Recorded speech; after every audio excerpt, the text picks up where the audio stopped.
Today topic Friends forever. A mouse and a frog were friends.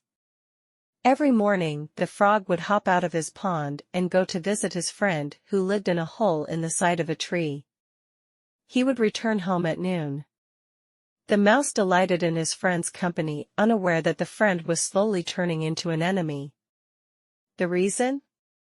The frog felt slighted because though he visited the mouse every day, the mouse on his part had never made an attempt to visit him. One day he felt he had been humiliated enough. When it was time for him to take leave of the mouse, he tied one end of a string around his own leg, tied the other end to the mouse's tail, and hopped away, dragging the hapless mouse behind him. The frog dived deep into the pond. The mouse tried to free himself but couldn't, and soon drowned.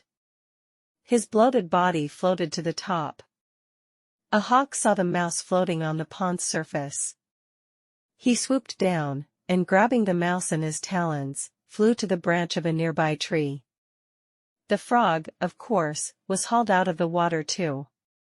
He desperately tried to free himself, but couldn't, and the hawk soon put an end to his struggles. In Africa they have a saying, "Don't dig too deep a pit for your enemy, you may fall into it yourself." The root of the matter. A porcupine came and asked a dog for food. The dog said he had no food but showed him a field of sugarcane belonging to a judge. "Eat as much as you want," said the dog, "but leave the roots intact so that the plants will grow again." The porcupine found the sugarcane sweet and juicy. He began to visit the field every day.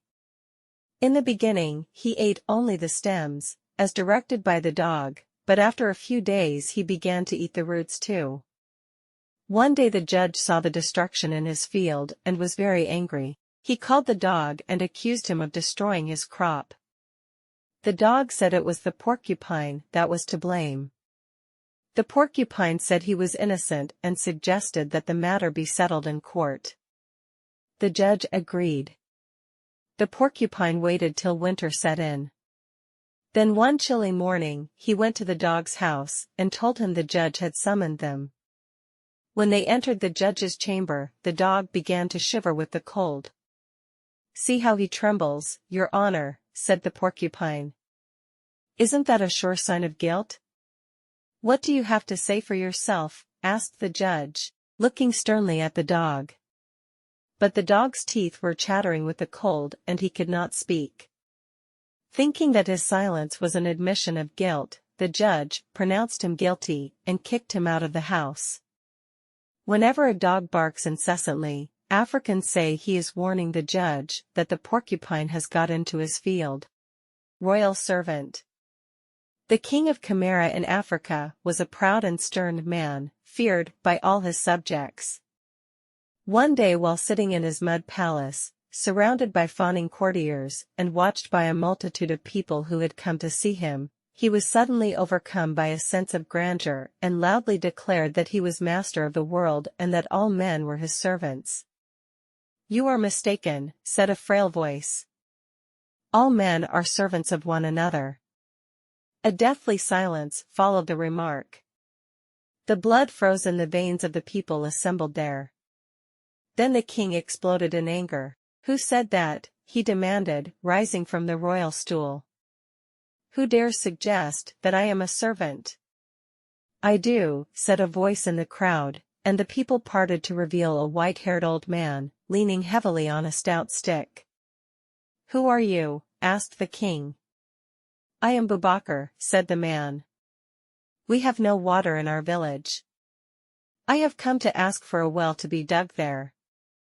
"So you are a beggar," roared the king, striding down to where the man stood.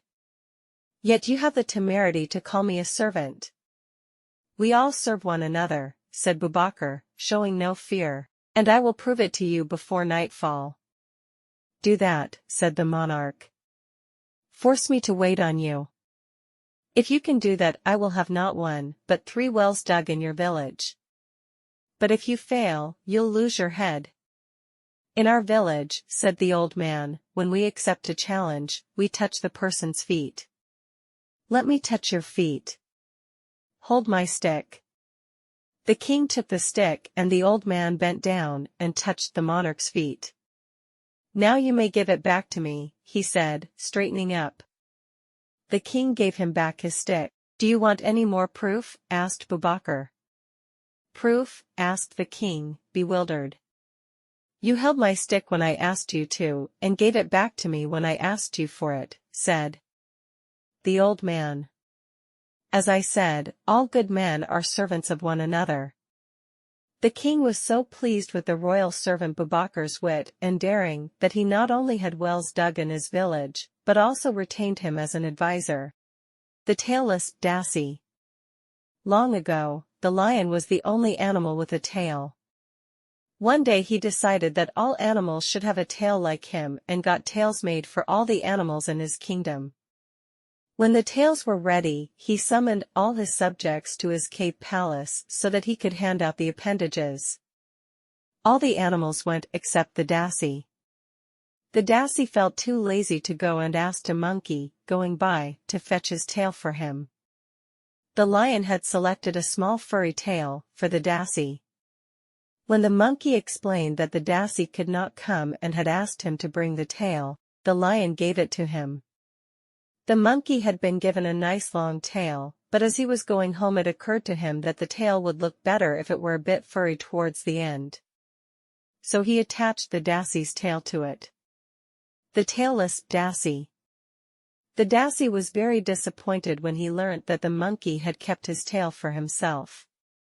But he was too lazy to pursue the monkey to try to get his tail back, and that is why he remains tailless to this day.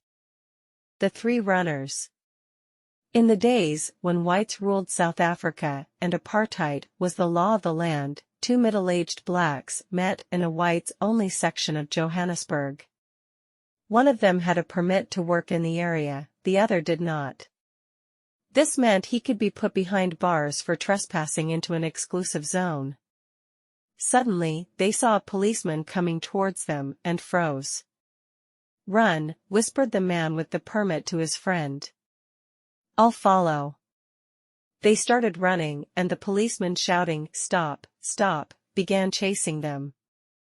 Finally, he caught the second man. "Did you think you could outrun me?" he snarled. "Show me your permit."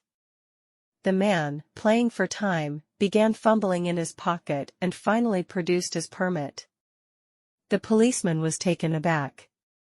He realized that he had been tricked. The man without the permit was now too far away to be caught. "When you had a permit, why did you run?" he bawled. "Doctor's orders," said the man. "He has asked me to run a mile every evening." "Oh, yes," sneered the policeman. "Then why was your friend running?" "His doctor too has ordered him to run," said the man. The policeman became red with anger. "You think you're very smart, don't you?" he snarled.